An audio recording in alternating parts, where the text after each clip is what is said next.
Gold hub తాకట్టులో ఉన్న బంగారాన్ని విడిపించి కొనబడును. అదే రోజు ఆన్లైన్ ధరకు కొని డబ్బులు ఇవ్వబడును. ఆంధ్రప్రదేశ్లో పొలిటికల్ హీట్ అనేది రోజు రోజుకు పెరుగుతున్న పరిస్థితి కనిపిస్తుంది. ఇప్పుడు ప్రచారం ముగిసిపోయింది, పోలింగ్ కూడా జరిగింది. పోలింగ్ రోజు ఏ రకమైనటువంటి ఘర్షణలు తలెత్తాయో మనం చూసాం. సో ప్రతిపక్ష నాయకులను టార్గెట్ చేస్తూ ఒక హింసాత్మక పరిస్థితిని క్రియేట్ చేసినటువంటి సిచ్యువేషన్ మనం చూసాం. పోలింగ్ తర్వాత రోజు కూడా ఏ విధంగా గందరగోళ పరిస్థితి, ఎలాంటి దాడులు జరిగాయో, చంద్రగిరిలో పులివర్తి నానికి సంబంధించి తిరుపతిలో పద్మావతి యూనివర్సిటీ దగ్గర ఏ విధంగా దాడులు జరిగాయో మనం చూసాం. మాచర్లో ఏ విధంగా జరిగింది చూసాం. సో ఇట్లా పోలింగ్ తర్వాత పరిస్థితులు కూడా హింసాత్మకంగా మారినటువంటి నేపథ్యంలో కేంద్ర ఎన్నికల సంఘం చాలా సీరియస్ అయిన పరిస్థితి మనం చూసాం. ప్రస్తుతం సిట్ నియమిస్తూ అధికారిక ఉత్తర్వులు కూడా వచ్చిన పరిస్థితి కనిపిస్తుంది. 24 గంటల్లో ఘర్షణలకు సంబంధించి పూర్తి స్థాయిలో నాకు నివేదిక కావాలని చెప్పి చాలా సీరియస్గా స్ట్రిక్ట్గా వార్నింగ్ ఇచ్చిన పరిస్థితి కేంద్ర ఎన్నికల సంఘం నుంచి ఉంది. సో ఆంధ్రప్రదేశ్లో ప్రస్తుతం ఉన్నటువంటి ఈ సిచ్యువేషన్కి సంబంధించి సో దేశవ్యాప్తంగా కూడా చర్చ కొనసాగుతున్న పరిస్థితి కనిపిస్తుంది. ఎందుకంటే ఎలక్షన్ టైంలో ఈ గందరగోళ పరిస్థితి, ఈ హింసాత్మకం, ఈ ఘర్షణలు, ఈ దాడులు ఇవన్నీ కూడా బీహార్లోనో, ఉత్తరప్రదేశ్లోనో, ఇక్కడ పశ్చిమ బెంగాల్లోనో ఉండే పరిస్థితి గతంలో చూసాం. కానీ ఆంధ్రప్రదేశ్లో గతంలో కూడా ఉన్నాయి. ఆంధ్రప్రదేశ్లో పోలింగ్ రోజు ఈ రకమైన దాడులు ఇప్పుడు గతాన్ని మించిపోయిన పరిస్థితి, హింసాత్మక ఘటనలు చెలరేగిన పరిస్థితి ప్రస్తుతం కనిపిస్తుంది. దీని మీద కేంద్ర ఎన్నికల సంఘం చాలా గుర్రుగా ఉంది. సో మరొక వైపు ప్రతిపక్ష నాయకుల మీద ఇంత తీవ్రమైనటువంటి దాడులు జరుగుతున్నటువంటి ప్రస్తుత పరిస్థితుల్లో ఇటు కేంద్ర ఇంటెలిజెన్స్ ఇచ్చినటువంటి రిపోర్ట్స్ బట్టి కావచ్చు, ఇక్కడ తెలుగుదేశం పార్టీ నాయకులు సో వాళ్ళలో ఉన్నటువంటి ఆందోళన కావచ్చు, సో చంద్రబాబు నాయుడికి భద్రతను పెంచే విషయానికి సంబంధించి కూడా నిర్ణయం తీసుకుంది. ఇప్పటి వరకు 6+6 ఎన్ఎస్జీ కమాండర్స్ భద్రత ఉన్నటువంటి నారా చంద్రబాబు నాయుడికి, తెలుగుదేశం పార్టీ అధ్యక్షులు మాజీ ముఖ్యమంత్రిగా ఉన్న నారా చంద్రబాబు నాయుడికి ఇప్పుడు 12+12 SPG special protection group black cat కమాండర్స్తో భద్రత కల్పించాలని కేంద్ర ఎన్నికల సంఘం సో అంటే కేంద్ర హోంశాఖ ఆదేశాలు ఇచ్చింది. కేంద్ర ఎన్నికల సంఘానికి కూడా ఈ సమాచారం ఇచ్చిన పరిస్థితి కనిపిస్తుంది. సో భద్రత పెరిగిన పరిస్థితుల్లో అంటే మరిన్ని దాడులు జరగవచ్చు, కొంతమంది కీలకమైనటువంటి నాయకుల మీద దాడులకు కుట్ర జరుగుతుందని చెప్పి ఒక వార్త ఇప్పుడు దావనంలా ఆంధ్రప్రదేశ్లో వ్యాపించిన పరిస్థితి కనిపిస్తుంది. సో దీని మీద కొంతమంది విశ్లేషించే ప్రయత్నం చేద్దాం. మనకి న్యూస్ రూమ్ నుంచి లైవ్లో కటా కార్తీక్ జాయిన్ అయ్యారు, వారితో మాట్లాడదాం. కటా కార్తీక్, చంద్రబాబు నాయుడికి భద్రత పెంచారు, మరోవైపు ఘర్షణలకు సంబంధించి తీవ్ర స్థాయిలో ఫైర్ అయిన పరిస్థితి కేంద్ర ఎన్నికల సంఘం నుంచి కనిపిస్తుంది. మనం ఏ విధంగా చూడాల్సిన అవసరం కనిపిస్తుంది? ఒకవైపు నాయకుడికి భద్రత భారీగా పెంచిన పరిస్థితి, మరోవైపు ఇక్కడ ఘర్షణలు, ఎట్లా అర్థం చేసుకోవాలి మనం? ఘర్షణ మీద ఈసీ సీరియస్ అవుతుంది, సిట్ వేసింది. చాలామంది నలుగురు ఐపీఎస్ని సస్పెండ్ చేసింది, ఒక ఐఏఎస్ని సస్పెండ్ చేసింది, తర్వాత 16 మంది అధికారుల మీద, పోలీస్ అధికారుల మీద బదిలీ చేసింది. అయితే అది విషయం ఏంటంటే చంద్రబాబు నాయుడు మీద భద్రత పెంపుకు కూడా ఘర్షణలే కారణం అని మీరు చెప్తుంది. అది మాత్రమే కారణం నేను అనుకోను. ఎందుకంటే ఏ చేసినా దానికి ఇంటెలిజెన్స్ నివేదిక లేకుండా ఏమీ చేయదు ఎలక్షన్ కమిషన్. సో కేంద్ర ఇంటెలిజెన్స్ నివేదిక ఆధారంగానే కేంద్ర ఎన్నికల సంఘమైనా కేంద్ర హోంశాఖ అయినా డెసిషన్స్ ఉంటాయి. కాబట్టి మనకు అర్థమవుతున్న సమాచారం మేరకు జరిగిన ఎన్నికలు, పోలింగ్ పర్సంటేజ్, పోలింగ్ సరళి, అదిగాక ప్రజల మూడు మీద కేంద్ర ఇంటెలిజెన్స్ శాఖ కీలకమైన నివేదికని కేంద్ర హోంశాఖకి అలానే ఎన్నికల కమిషన్కి అందించింది. దాంట్లో కాబోయే ముఖ్యమంత్రి చంద్రబాబు నాయుడు కూటమి గెలవబోతుంది, 110 స్థానాలతో కూటమి గెలవబోతుంది అనేటువంటి నివేదికను కేంద్ర హోంశాఖకి అలానే ఎలక్షన్ కమిషన్కి కేంద్ర ఇంటెలిజెన్స్ ఇచ్చినట్టు మనకు తెలుస్తుంది. ఈవెన్ స్టేట్ ఇంటెలిజెన్స్ కూడా జగన్మోహన్ రెడ్డికి వైసీపీ ఓడిపోతుందని నివేదిక స్టేట్ ఇంటెలిజెన్స్ కూడా ఇచ్చినట్టు మనకు అర్థమవుతుంది. సో ఈ ఇంటెలిజెన్స్ నివేదిక ఆధారంగా అదను ఈ ఏపీలో జరుగుతున్న ఘర్షణల ఆధారంగా ఆల్రెడీ చంద్రబాబు ఉన్నాడు, ఆల్రెడీ ఎన్ఎస్జీ కమాండోలో ఉన్నాడు, ఆల్రెడీ వీరంతా ఎక్కువ భద్రతలో ఉండి చంద్రబాబు నాయుడు ఉన్నాడు. కానీ ఇంకెందుకు భద్రత ఎక్కువ పెంపుతున్నారంటే రాష్ట్రంలో జరుగుతున్న ప్రస్తుత పరిణామాలు, ఘర్షణలు, అందులోనూ చంద్రబాబు నాయుడు కేంద్రంగా వైసీపీ అటాక్ చేయడం ఖచ్చితంగా చంద్రబాబు నాయుడిని టార్గెట్ చేస్తుందనే ఒక కారణం అయితే అది బట్టి ఆయన గెలవబోతున్నాడు, ముఖ్యమంత్రి కాబోతున్నాడు. ఆంధ్రప్రదేశ్కి 9వ తారీఖున అమరావతిలో ప్రమాణ స్వీకారం జరగబోతుంది. ఇప్పటికే రాష్ట్ర అధికారులకు కూడా సమాచారం వచ్చింది. కాకపోతే ఏంటంటే ఖచ్చితంగా ప్రజాస్వామ్యంలో ప్రజల ఓటును లెక్కించిన తర్వాత ప్రజాస్వామ్యబద్ధంగా ఎన్నిక ఓటింగు లెక్కింపు ప్రక్రియ పూర్తయిన తర్వాత మాత్రమే గెలుపుని ప్రకటిస్తారు. దాని తర్వాత మాత్రమే ప్రక్రియ స్టార్ట్ అవుతుంది. కాకపోతే ఏంది అంటే ఒక సూచాయ నివేదిక అంటే ప్రజల మూడు అందరికీ అర్థమైపోయింది. రాష్ట్రంలో మనకున్న సమాచారం ప్రకారం ఇప్పటికే కొంతమంది ఐఏఎస్ ఐపీఎస్లు ఇప్పుడు ఈ మూడు కూడా ప్రజల మూడు కూడా అర్థమైపోయింది. కాబట్టి ఇప్పుడు అధికార పార్టీకి సంబంధించిన కొంతమంది నాయకుల మీద ఇప్పుడు కేసులు నమోదు చేసే పరిస్థితి ఉందంట. ఒకవైపు వైఎస్ఆర్ కాంగ్రెస్ పార్టీకి సంబంధించిన నాయకుల మీద కేసులు నమోదవుతున్నాయి, మరోవైపు ప్రతిపక్ష నేతగా ఉన్నటువంటి చంద్రబాబు నాయుడుకి భద్రత పెంచే విషయానికి సంబంధించి వార్త. సో దీన్ని అంటే ఏ విధంగా ప్యారలర్ గా చూస్తే గనక పరిస్థితి ఒక పిక్చర్ క్లియర్ అయిపోయిన అర్థమైపోతుందా? జూన్ 4వ తారీఖు ఏం జరగబోతుందో ఇప్పుడు అర్థం చేసుకోవాల్సిన అవసరం కనిపిస్తుందా? ఇప్పుడు నేను కొన్ని ఉదాహరణ చెప్తాను. ఎప్పుడూ లేని విధంగా జగన్ మీద సిబిఐ రివర్స్ అయింది. అంటే అతని కేసులు అతనికి లండన్ పోవడానికి నిరాకరణ పిటిషన్ని కోర్టులో నాంపల్లి కోర్టు సిబిఐ కోర్టులో వేయడం జరిగింది. First point. రెండోది, ఆల్రెడీ వైసీపీ నాయకుల మీద కేసులు నమోదవుతున్నాయి. పెద్దారెడ్డి ఎక్కడున్నాడో తెలియదు, పిన్నెల్లి రామకృష్ణారెడ్డి ఎక్కడున్నాడో తెలియదు. వాళ్ళంతా అవుట్ ఆఫ్ స్టేషన్, అంటే ఎవరికి కనపడకుండా తిరుగుతున్న పరిస్థితి చూస్తున్నాం.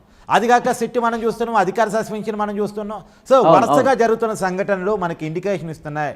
ఏపీలో రాబోయే రాజకీయ పరిణామాలు ఏ రకంగా ఉంటున్నాయనేటువంటి ఇండికేషన్ ఇస్తున్నాయి. అదే జగన్మోహన్ రెడ్డికి అనుకూలమైన రాజకీయ వాతావరణం ఆంధ్రప్రదేశ్లో ఉంటే ఇలా ఖచ్చితంగా జరగదు. సో ఖచ్చితంగా జగన్మోహన్ రెడ్డికి వ్యతిరేక పవనాలు వీస్తున్నాయి. ప్రజల మూడు జగన్మోహన్ రెడ్డికి వ్యతిరేకంగా ఉందన్న విషయాన్ని కేంద్రం గమనించిన తర్వాత మాత్రమే ఈ రకమైన పరిణామాలు ఏపీలో జరుగుతున్నాయని మనం అనుకోవాలి. ఖచ్చితంగా ఏపీ ప్రజల మూడు అర్థమైన తర్వాత ఖచ్చితంగా చంద్రబాబు నాయుడికి భద్రత పంపించడం జరిగింది.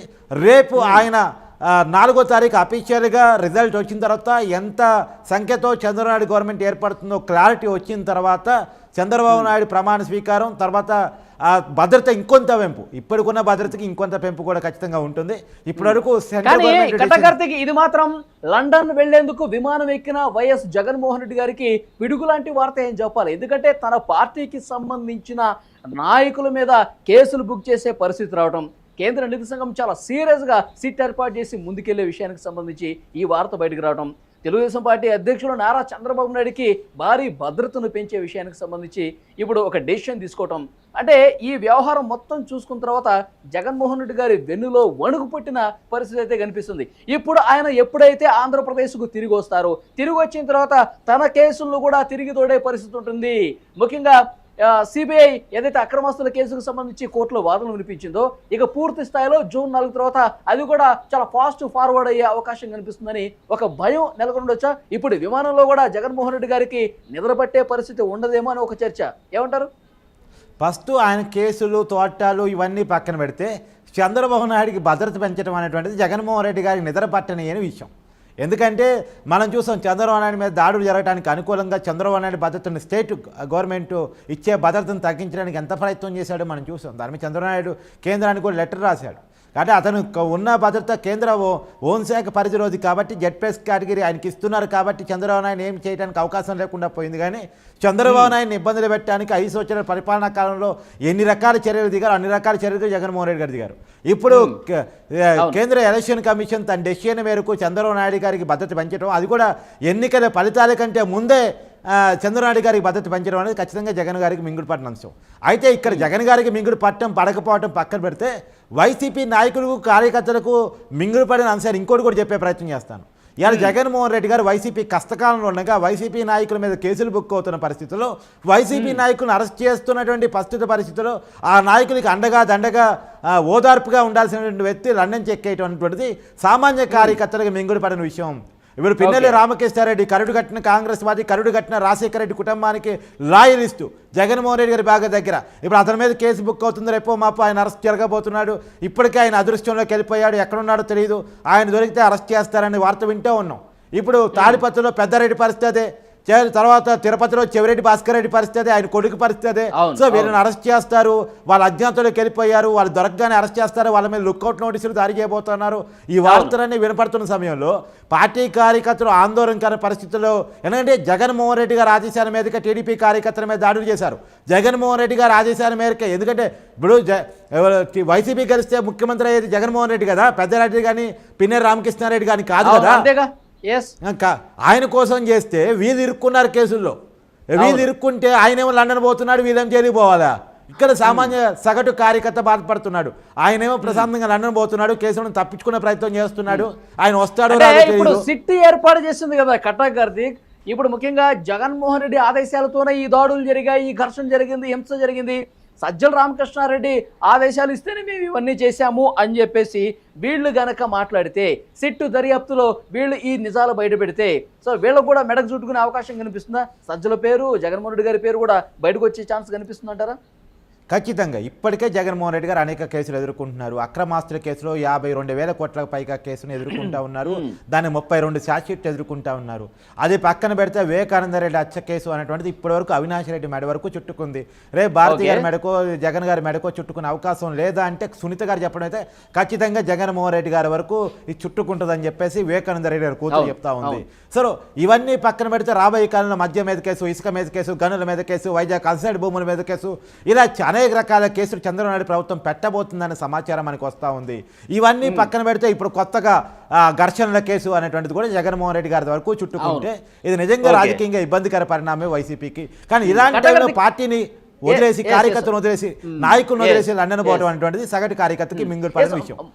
ఫైనల్గా చెప్పండి, మరొక ముఖ్యమైన విషయం, ప్రధాని మోదీ గారు తన నామినేషన్ సందర్భంగా చంద్రబాబు గారు, పవన్ కళ్యాణ్ గారిని పిలిచారు. వాళ్ళు పార్టిసిపేట్ చేసిన పరిస్థితి మనం చూసాం. ఇంతకుముందు గత డిబేట్స్లో కూడా, డిస్కషన్స్లో కూడా మనం మాట్లాడుకున్నాం.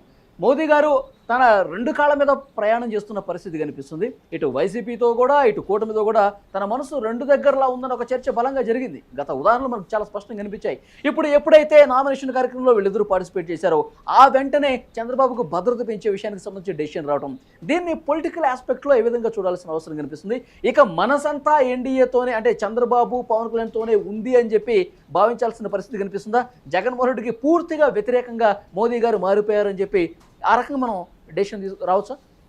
ఎవరైనా మారిన రాజకీయ పరిస్థితి నుంచే మారుతూ ఉంటారు. ఇప్పుడు ఒకప్పుడు మోడీ గారు ఇటు చంద్రబాబుతోనూ అటు జగన్తోనూ ఉన్నమాట వాస్తవమే. అంతకంటే ముందు పూర్తిగా జగన్ గారితో ఉన్నమాట వాస్తవమే. ఆ రోజు ఏంటంటే చంద్రబాబు రాష్ట్రంలో బలంగా లేడు. 151 స్థానాలతో, 22 పార్లమెంటు స్థానాలతో, లోక్సభలోను, రాజ్యసభలోను, రాష్ట్రంలోనూ వైసీపీ, జగన్మోహన్ రెడ్డి గారు బలంగా ఉన్నారు కాబట్టి వాళ్ళతో ఉన్నారు. అప్పుడు చంద్రబాబు గారు ఎట్లా ఎన్డీఏలో లేరు కాబట్టి ఓన్లీ జగన్తోనే ఉన్నారు. ఎప్పుడైతే చంద్రబాబు నాయుడు గారు ఎన్డీఏలోకి వచ్చారో అప్పుడు అటు ఇటు 2 వైపులా ఉన్నారు. ఎందుకంటే అతని వైపు బలం ఉంది, ఎవరు అధికారంలోకి వస్తారో తెలియదు, ఎవరు అవసరం తనకు ఎన్నికల తర్వాత పడితో తెలియదు. కానీ ఇప్పుడు రాష్ట్రంలో మారిన పరిస్థితుల్లో జగన్మోహన్ రెడ్డి అధికారం నుంచి దిగిపోతున్నాడు. అటు లోక్సభలో వచ్చే 22 ఎంపీలు రావు, ఇటు అసెంబ్లీలోనూ వైసీపీ బలం తగ్గిపోతూ ఉంది, అధికారం పోతూ ఉంది, అటు రాజ్యసభలో కూడా ఆటోమేటిక్గా బలం తగ్గిపోయే పరిస్థితి ఉంది. సో కామన్గా ఇప్పుడు ఎవరి వైపు పవర్ ఉంటే, ఎవరి వైపు ప్రజలు ఉంటే అటువైపే ప్రజలు ఎన్డీఏ పెద్దలు కూడా ఉండే అవకాశం ఉంది. మోడీ గారు, అమిత్ షా గారు అటువైపు ఉండే అవకాశం ఉంది. సో జగన్ గారికి అధికారం పోతుంది కాబట్టి, లోక్సభలో, రాజ్యసభలో, అసెంబ్లీలో బలం పోతుంది కాబట్టి ఖచ్చితంగా వాళ్ళ మనిషి మనసు ఇద్దరు చంద్రబాబు వైపు ఉండే అవకాశం ఉంది. మొత్తానికి చూసుకుంటే కనుక జగన్మోహన్ రెడ్డి గారికి వెన్నులో వణుకు పుట్టేలా డెసిషన్ కనిపిస్తుంది.